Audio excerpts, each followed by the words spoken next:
Hello student, आज हम लोग बात करेंगे कॉम्बिनेशन ऑफ रजिस्टर्स। ठीक है, तो रजिस्टर्स इसका कॉम्बिनेशन कैसे करेंगे। तो इसका दो मेथड होता है। पहला आपका होता है सीरीज मेथड और सेकंड होता है आपका पैरेलल मेथड। ठीक है, तो first of all upon discuss करेंगे सीरीज मेथड में। ठीक है, तो सीरीज मेथड में देखते हैं तो एक सर्किट रहता है। ठीक है, इस सर्किट में क्या होता है, एक सेल रहता है। ठीक है, इस सेल से क्या होता है, यहाँ पे आपका नंबर ऑफ जो रेजिस्टेंस रहता है वो आपका क्या रहता है, इंक्लूड रहता है। ठीक है, सपोज यहाँ पे इस सर्किट में नंबर ऑफ रेजिस्टेंस क्या है, आपका R1 है, R2 है और क्या है आपका R3 है। ठीक है, और इस सर्किट में क्या है, आपका करंट फ्लो हो रहा है आपका +2 माइनस चार्ज में। करंट हमेशा कहाँ से फ्लो होता है, +2 माइनस चार्ज में। ठीक है, तो करंट फ्लो हो रहा है। सपोज करंट आपका फ्लो हो रहा है यहाँ से +2 माइनस चार्ज में, और यहाँ पे आपका नोड दिया हुआ है, ये आपका क्या है, नोड है। ठीक है, और इसके रिस्पेक्ट में क्या होगा, आपका रेजिस्टेंस क्या है, R1 है, R2 है, R3 है। ठीक है, अब जब रेजिस्टेंस है, यहाँ पे करंट फ्लो हो रहा है, तो यहाँ पे कुछ पोटेंशियल डिफरेंस भी होगा।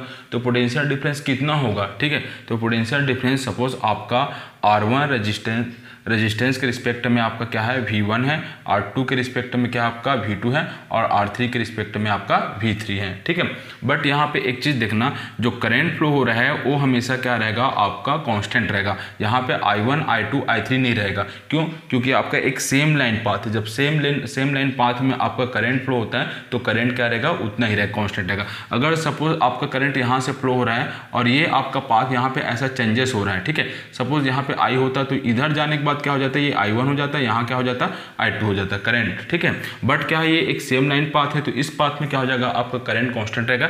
दैट इज द पूरे में करंट क्या फ्लो होगा, आपका I फ्लो होगा। ठीक है, तो इसी के यहाँ पे भी लिखा हुआ इसका डिफिनेशन है। ठीक है, when a number of register, ठीक है, resistance are connected to same path. ठीक है, सेम पाथ में नंबर ऑफ क्या है, रेजिस्टेंस क्या है, कनेक्टेड है, और इसके रिस्पेक्ट में आपका क्या है, potential difference V1 V2 V3 है, और आपका करंट क्या हो रहा है, I फ्लो हो रहा है। दैट इज द ऐसे कॉम्बिनेशन को बोलते हैं आपका सीरीज कॉम्बिनेशन। ठीक है, अब देखते हैं यहाँ पे क्या होता है। ठीक है, देखो रेजिस्टेंस क्या दिया है आपको, R1 R2 R3 दिया हुआ है। ठीक है, इसके रिस्पेक्ट में पोटेंशियल डिफरेंस क्या हो जाएगा, आपका V1 V2 V3 हो जाएगा। ठीक है, और करंट कितना फ्लो हो रहा है, आपका I हो रहा है। ठीक है, तो अपन ओम सलाह देखते हैं। ओम सलाह क्या होता है आपका, V = IR। ये ओम सलाह है, इसको हमेशा याद रखो।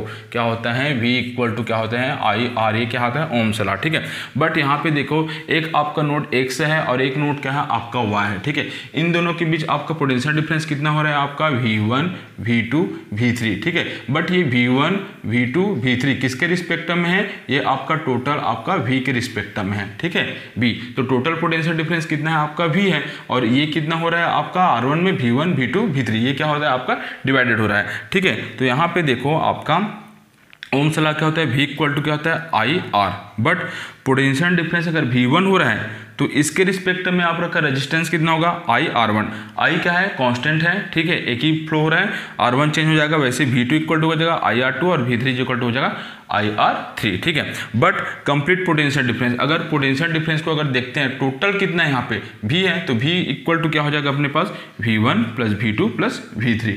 ओके, इतना समझ में आया। ठीक है, अब देखते हैं यहाँ से पहला इक्वेशन देखो क्या है, V = क्या होगा, IR। ठीक है, अब यहाँ से देखो आपका सेकंड इक्वेशन देखो, V = हो जाएगा IR1 + IR2 + IR3। ये V का जितना वैल्यू है ये वाला, इस वैल्यू को उठा के यहाँ पे पुट कर देंगे। तो इस वैल्यू को उठा के यहाँ पे पुट करेंगे, कितना आ जाएगा, देखो I = हो जाएगा R1 + IR2 + IR3। ठीक है, अब इक्वल टू कितना IR है, तो क्या हो जाएगा, ये IR हो जाएगा। ठीक है, अब देखो यहाँ से I तीनों में क्या है, कॉमन है, तो कॉमन है तो किसको क्या बाहर निकाल दिया, तो I बाहर लिख रहेगा तो कब हो जाएगा, R1 + R2 + R3। That is the क्या हो जाएगा, IR। तो ये I और ये I क्या हो जाएगा, आपका कट जाएगा। ठीक है, तो कटने के बाद क्या बचेगा, R = R1 + R2 + R3। ये आपका सीरीज रेजिस्टेंस के लिए फार्मूला है। ठीक है, ये आपको फार्मूला है और एग्जाम पॉइंट ऑफ व्यू से मोस्ट इंपॉर्टेंट है, इसको तो अच्छे से करना है। ठीक है, इसके बेस्ड एक न्यूमेरिकल देखते हैं। न्यूमेरिकल क्या दिया है, देखो यहाँ पे क्वेश्चन 1, 3 रेजिस्टेंस ऑफ, ठीक है, 3, 6 and 8 ohm respectively are joint in series. किसमें ज्वाइंट है, आपका सीरीज में ज्वाइंट है। कितना रेजिस्टेंस, 3 रेजिस्टेंस। ठीक है, तो कैलकुलेट द इक्विवेलेंट रेजिस्टेंस, तो इसका इक्विवेलेंट रेजिस्टेंस कितना होगा उसको क्या करेंगे अपन, कैलकुलेट करेंगे। ठीक है, तो हमको क्या दिया है, गिवन दिया है R1 = क्या दिया है, 3 ओम, R2 = दिया है 6 ओम, और R3 = क्या दिया आपके पास, 8 ओम। ठीक है, अब इक्विवेलेंट रेजिस्टेंस के लिए फार्मूला क्या डिराइव किए हैं, R = होता है R1 + R2 + R3। तो यहाँ पे पुट कर देंगे R = R1 + R2 + R3, तो R इक्वल टू R1 का वैल्यू कितना होता है 3 प्लस R2 का वैल्यू कितना होता है 6 प्लस R3 का वैल्यू होता है 8।